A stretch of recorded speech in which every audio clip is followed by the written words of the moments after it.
Hello friends, मैं आप लोगों को छत्रपति साहू जी महाराज विश्वविद्यालय कानपुर के अकॉर्डिंग सिलेबस में कुछ टॉपिक्स पढ़ा रही थी, जिसमें आज मैं टॉपिक आप लोगों को पढ़ा रही थी ट्रांसमिशन ऑफ वायरस, जिसकी कुछ हेडिंग्स मैंने आपको पढ़ाई थी और कुछ मैं आज पढ़ाऊँगी। ओके, तो अगर आपको मेरी वीडियो पसंद आए तो आप मेरी वीडियो को लाइक कर दीजिएगा और मेरे चैनल को सब्सक्राइब करके बेल आइकन को प्रेस कर दीजिएगा, जिससे आने वाली वीडियोज़ की नोटिफिकेशन आपको सबसे पहले मिल सके।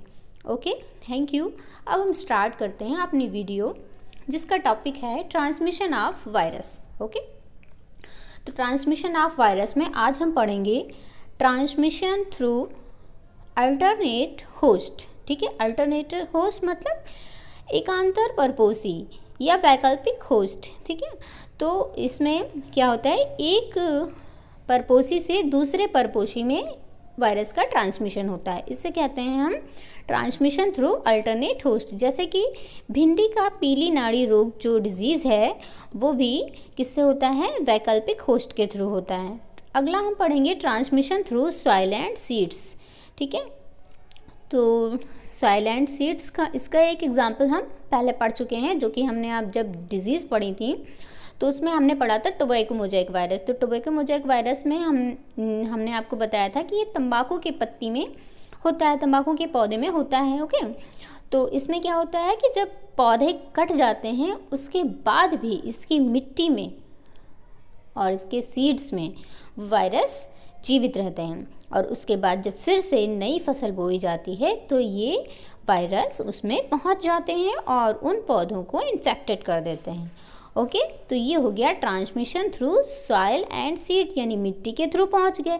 और अगर कोई पौधा ऐसा है जो कि इन्फेक्टेड है तो उसके बीजों में भी वायरस है, और जब उन बीजों से नया पौधा तैयार किया जाएगा तो उस पौधे में भी वायरस के इन्फेक्शन होंगे, इसलिए वो पूरा पौधा इन्फेक्टेड हो जाएगा।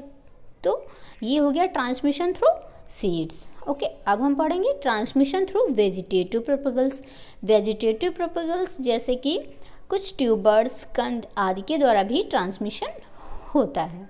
Transmission through pollen grain. Pollen grain क्या होता है, जैसे कि कोई स्वस्थ पौधा है, उसका पॉलिनेशन अगर किसी भी वायरस से इन्फेक्टेड प्लांट के पॉलन ग्रेन के द्वारा हो जाता है तो वो पौधा इन्फेक्टेड हो जाता है और तब ट्रांसमिशन थ्रू पॉलन ग्रेन हो जाएगा। Transmission through fungi. फंजाई के थ्रू भी ट्रांसमिशन होता है।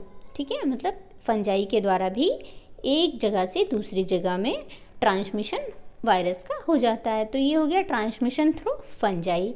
अब ट्रांसमिशन थ्रू इंसेक्ट्स। इंसेक्ट्स के द्वारा भी ट्रांसमिशन होता है, जैसे कि कोई भी पौधा है और वो वायरस से इन्फेक्टेड है और उसको किसी इंसेक्ट ने खाया, उसके ऊपर चला, ठीक है, और उसके पैरों में चिपक के या उसके सलाइवा में चिपक के वो वायरस दूसरी जगह चले गए, और जब उसने किसी दूसरे प्लांट को फिर से खाया या उसके ऊपर चला तो उसके पैरों या सलाइवा के थ्रू वो वायरस उस स्वस्थ पौधे में चले गए, तो ट्रांसमिशन हो गया। ओके, अब पढ़ेंगे transmission by infected agriculture tools. Agriculture tools यानी ऐसे टूल्स जिनकी हम कृषि में उपयोग करते हैं। ठीक है, तो हम पौधों को काटते हैं, छांटते हैं और उनकी जुताई गुड़ाई आदि करते हैं, तो ये एग्रीकल्चरल टूल्स होते हैं। एग्रीकल्चरल टूल्स से के थ्रू ट्रांसमिशन कैसे होता है, जैसे कि कोई खेत है, उसमें उस खेत की कटाई हुई और उन एग्रीकल्चरल टूल्स में वो वायरस चिपक गए। अगर उसमें कोई पौधा वायरस से इन्फेक्टेड है तो वो वायरस उसमें चिपक गए, और जब नए पौधे की कटाई हुई या जुताई गुड़ाई हुई, फिर से नए पौधों को उगाने के लिए फिर से जुताई हुई, तो वो मिट्टी में पहुंच गए और मिट्टी से पौधे में पहुंच गए, या फिर पौधों को काटा गया तो वो उसके थ्रू पहुंच गए पौधे में और वो पौधा इन्फेक्टेड हो गया।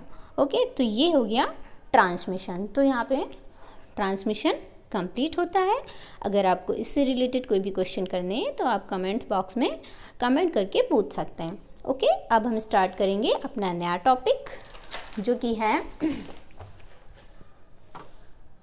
वायराइड्स। ठीक है, ये वायराइड्स क्या होता है, तो पहले तो ऐसा होता था कि माना जाता था सबसे सूक्ष्मतम जो मतलब एजेंट्स हैं जिनके थ्रू डिजीज़ होती हैं वो वायरस ही हैं, लेकिन वायरस से भी सूक्ष्मतम कुछ कण होते हैं जिनकी खोज 1971 में टीओ डाइनर ने की थी। ये वायरस से भी सूक्ष्म होते हैं, इन्फेक्टियस एजेंट होते हैं। इनका आविष्कार किसने किया था?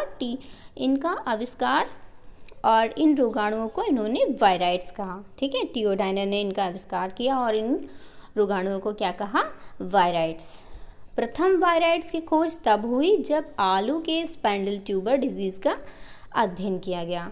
तो प्रथम सबसे पहली बार वायराइड्स की खोज कब हुई? जब आलू में कौन सा रोग पाया गया? Spindle tuber disease. ठीक है, और अध्ययनों से पता चला कि रोग के कारक केवल आरएनए स्ट्रैंड है और इसमें सामान्य वायरस की भांति न्यूक्लियोप्रोटीन का आवरण नहीं होता है। आरएनए स्ट्रैंड है तो पहले तो वायरस ही माना गया इनका, लेकिन जब देखा गया, अध्ययन किया गया तो देखा गया कि इनमें न्यूक्लियोप्रोटीन का आवरण नहीं है, जबकि वायरस पे क्या होता है? न्यूक्लियोप्रोटीन का आवरण होता है, लेकिन इनमें न्यूक्लियोप्रोटीन का आवरण नहीं है। ठीक है, तो माना गया कि ये सामान्य वायरस नहीं है।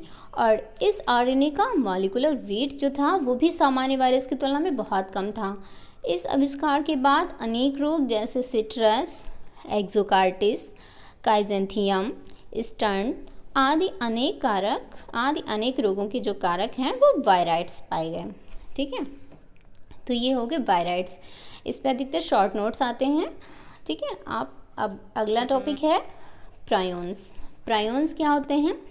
मनुष्य एवं जंतुओं के अनेक रोग प्रोटीन संक्रामक कणों द्वारा होते हैं और स्टेनले प्रूसिनर ने इन सूक्ष्म कणों का नाम प्रायोन्स रखा। ठीक है, मनुष्य और जंतुओं में बहुत से ऐसे रोग होते हैं जो कि प्रोटीन संक्रामक कणों द्वारा होते हैं और स्टेनले प्रूसिनर नामक एक वैज्ञानिक थे जिन्होंने इन सूक्ष्म कणों का नाम क्या रखा? प्रायोन्स। ठीक है, और इन्हें 1987 में प्रायोन्स नाम दिया गया। ठीक है, और प्रायोन्स को खोजने के आधार पर स्टेनले प्रूसिनर को 1987 में नोबेल प्राइज़ से सम्मानित किया गया। ठीक है, ये केवल प्रोटीन से निर्मित होते हैं, इनमें न्यूक्लिक एसिड का अभाव होता है। किसका अभाव होता है फ्रेंड्स? न्यूक्लिक एसिड का, क्योंकि ये जो प्रायोन्स का निर्माण करने वाली प्रोटीन होती हैं जिसको हम पीआरपी कहते हैं। ठीक है, प्रायोन्स का निर्माण करने वाली प्रोटीन्स को क्या कहा जाता है? पीआरपी, जो कि लगभग 250 अमीनो एसिड से निर्मित होती हैं और इनका अमाप सूक्ष्म वायरस की तुलना में लगभग 1/100 भाग होता है। ठीक है, कितना होता है? लगभग 1/100 भाग होता है, यानी बहुत सूक्ष्म होते हैं। पीआरपी सामान्य प्रोटीन है, परंतु म्यूटेशन के कारण इनका वलन अपभ्रंश हो जाता है। वलन भ्रंश हो जाता है, मतलब इधर उधर हो जाता है, भ्रंश हो जाता है। प्रायोन्स जो होते हैं फॉर्मेल्डिहाइड पर जीवित रहते हैं। प्रायोन्स कहाँ जीवित रहते हैं? फॉर्मेल्डिहाइड पर। इसके अतिरिक्त मिट्टी में गाड़े गए जंतुओं में ये कई वर्षों तक जीवित रहते हैं। जो मिट्टी में जंतु गाड़े जाते हैं उनमें ये कई वर्षों तक जीवित रहते हैं। ओके, अब कुछ इम्पॉर्टेंट पॉइंट्स हैं जो कि हम प्रायोन्स के बारे में पढ़ लेंगे। ठीक है, ये प्रायोन्स क्या होते हैं, कैसे होते हैं और कब तक जीवित रहते हैं। जैसे कि इन्हें 90 डिग्री सेंटीग्रेड ताप पर भी निष्क्रिय नहीं किया जा सकता। ठीक है फ्रेंड्स, 90 डिग्री सेंटीग्रेड ताप पर भी इन्हें निष्क्रिय नहीं किया जा सकता है। प्रायोन्स कण विकिरणों के उपचार से भी प्रभावित नहीं होते, यानी रेज का भी इन पर कोई प्रभाव नहीं पड़ता है। इनमें कोई भी विकिरण का ट्रीटमेंट देने पर भी ये प्रभावित नहीं होते हैं। डीएनए और आरएनए को पाचित करने वाले एंजाइम प्रायोन्स को प्रभावित नहीं कर सकते हैं। यहाँ तक कि ऐसे एंजाइम जो डीएनए और आरएनए को भी पाचित कर सकते हैं वो भी इन प्रायोन्स का कुछ भी नहीं बिगाड़ सकते हैं, यानी इनको प्रभावित नहीं कर सकते हैं। प्रोटीन का क्रिस्टलीकरण करने वाले कारकों से प्रायोन्स की क्रियाशीलता प्रभावित होती है। क्यों? क्योंकि ये ऐसे कण हैं जिनका निर्माण प्रोटीन से होता है।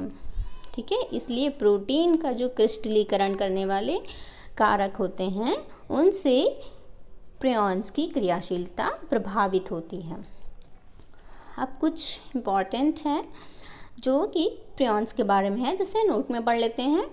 प्रियॉन्स का इंक्यूबेशन पीरियड अत्यधिक लंबा होता है, अतः इन्हें स्लो वायरस भी कहा जाता है, ठीक है, स्लो वायरस। और कभी कभी इन पे शॉर्ट नोट आ जाता है स्लो वायरस के नाम से, क्योंकि इनका इंक्यूबेशन पीरियड जो है वो बहुत लंबा होता है, काफ़ी स्लो होता है, धीरे धीरे होता रहता है, इसलिए लंबा हो जाता है, इसलिए इनको स्लो वायरस भी कहा जाता है। ओके फ्रेंड्स, आज के लिए बस इतना ही। Thank you. अगर आपको मेरी वीडियो पसंद आई है तो आप मेरी वीडियो को लाइक कर दीजिए और मेरे चैनल को सब्सक्राइब करके बेल आइकन को प्रेस कर दीजिए, जिससे आने वाली वीडियोस की नोटिफिकेशन आपको सबसे पहले मिल सकें। और अगर आपको मेरी वीडियो अच्छी लगती है तो आप अपने फ्रेंड्स में भी शेयर कीजिए, जिससे कि उनको भी जानकारी मिल सके। Okay, thank you.